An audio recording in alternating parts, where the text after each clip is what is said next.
যুক্তরাষ্ট্রের বাজারে গরুর মাংসের দাম কমাতে আগামী 90 দিনের জন্য 3 লাখ মেট্রিক টন শুল্কমুক্ত মাংস আমদানির ঘোষণা দিয়েছেন প্রেসিডেন্ট ডোনাল্ড ট্রাম্প। ফক্স বিজনেসের তথ্য অনুযায়ী ভোক্তাদের জন্য বর্তমান বাজার মূল্যের চেয়ে 25% কম দামে এই মাংস বিক্রির প্রতিশ্রুতি দেওয়া হয়েছে। তবে দাম কমানোর এই উদ্যোগ উল্টো ক্ষুব্ধ করেছে মার্কিন খামারি ও রিপাবলিকান নেতাদের। তারা আশঙ্কা করছেন এই সিদ্ধান্ত যুক্তরাষ্ট্রের অভ্যন্তরীণ গবাদি পশু শিল্পকে দীর্ঘমেয়াদে ঝুঁকির মুখে ফেলবে। সামাজিক যোগাযোগ মাধ্যম ট্রুথ সোশ্যালে দেওয়া এক পোস্টে ডোনাল্ড ট্রাম্প জানান, বাইডেন প্রশাসনের সময় দেশে গবাদি পশুর সরবরাহ কমে যাওয়ায় মাংসের দাম আকাশ ছোঁয়া হয়েছে। তাই সাধারণ মার্কিনীদের খরচ কমাতে এবং দেশীয় খামারিদের পশুর সংখ্যা বাড়ানোর সুযোগ দিতেই এই সিদ্ধান্ত। তবে ট্রাম্পের এই ঘোষণার পরপরই তীব্র প্রতিক্রিয়া জানিয়েছে মার্কিন গবাদি পশু শিল্প সংশ্লিষ্ট সংগঠনগুলো।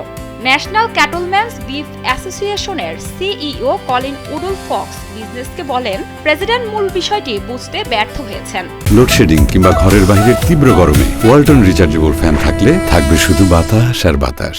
তার মতে ভোক্তারা মার্কিন মাংসের গুণগত মানের জন্য দাম দিতে প্রস্তুত, কিন্তু সরকারের এই হস্তক্ষেপ দেশীয় বাজারকে ক্ষতিগ্রস্ত করবে। অন্যদিকে ইউএস ক্যাটলম্যানস অ্যাসোসিয়েশনের প্রেসিডেন্ট জাস্টিন টুপার সতর্ক করে বলেছেন, খামারিদের বিপদে ফেলে আমেরিকার ফার্স্ট নীতি বাস্তবায়ন করা যায় না এবং এটি খাদ্য নিরাপত্তাকেও ঝুঁকিতে ফেলবে। ট্রাম্প সাংবাদিকদের প্রশ্নের জবাবে বলেন, খামারিরা অসাধারণ কাজ করছেন, তবে দাম কমাতে এই মুহূর্তে কিছুটা পদক্ষেপ প্রয়োজন।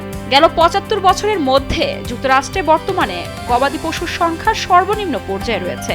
এর মধ্যেই গেল সপ্তাহে অন্যতম বৃহৎ মাংস প্রক্রিয়াজাতকারী প্রতিষ্ঠান টাইসন ফুডস দুটি রাজ্য কারখানা বন্ধের ঘোষণা দিয়েছে। এমন পরিস্থিতিতে খামারিদের স্বার্থ ও ভোক্তাদের সুবিধার মধ্যে বড় সংঘাত তৈরি হয়েছে।